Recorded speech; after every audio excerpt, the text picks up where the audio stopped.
Hey guys, welcome back to the channel. In today's video, I'm going to answer a question I get asked all the time, and that's what knot do I use to attach a leader to braid?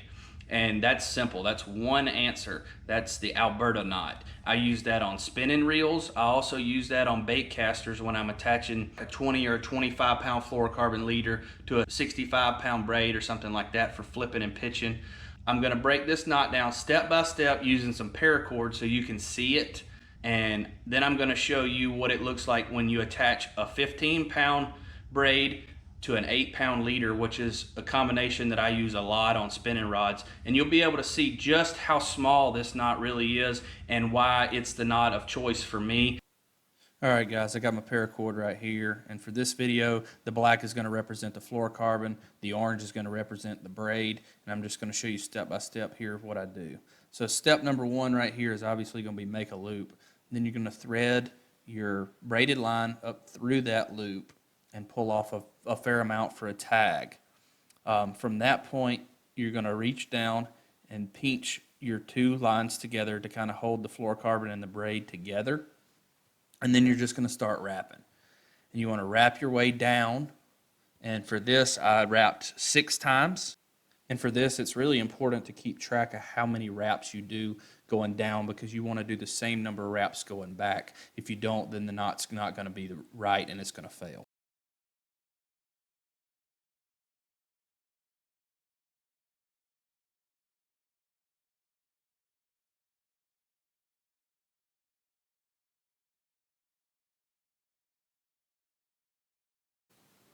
All right, now once you get to this point and you've made all your wraps down, then I'm going to reach right here and pinch and to again hold the braid and the fluorocarbon together, and I'm going to start wrapping my way back up.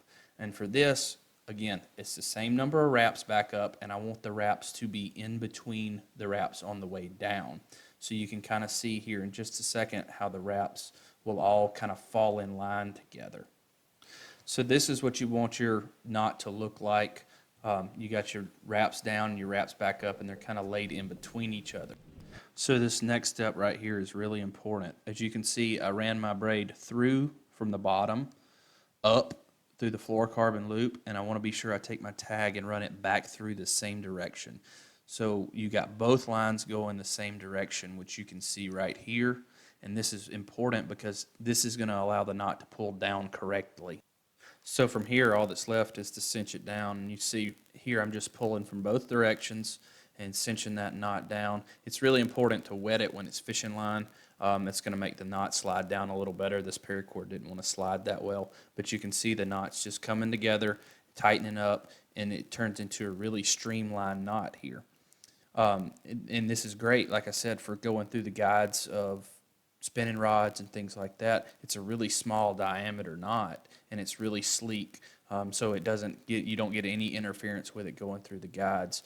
And then you just take the 2 tag ends and pull them up, and I didn't cut them here because I didn't cut my paracord, but you just take the 2 tag ends, pull them up, and cut them.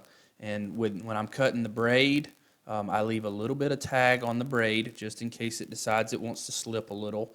That way the knot doesn't come undone. And then with the fluorocarbon, I want to get it as close to the end of the knot as possible. That way there's not a tag to catch on my braid. And next I'm going to show you what this knot looks like when it's tied with 15-pound braid and 8-pound fluorocarbon. You can see, again, it's just a really small, sleek knot, and that's why I use this knot specifically. Thanks for watching, guys. Hopefully I was able to at least show y'all how to tie this knot and explain a little bit about it. And you know, this has been a great knot for me. I've had a lot of success with it, and I think you will too if you take the time to learn how to tie this. If you've enjoyed this content, reach right there, hit that subscribe button, and stay tuned for more videos coming soon.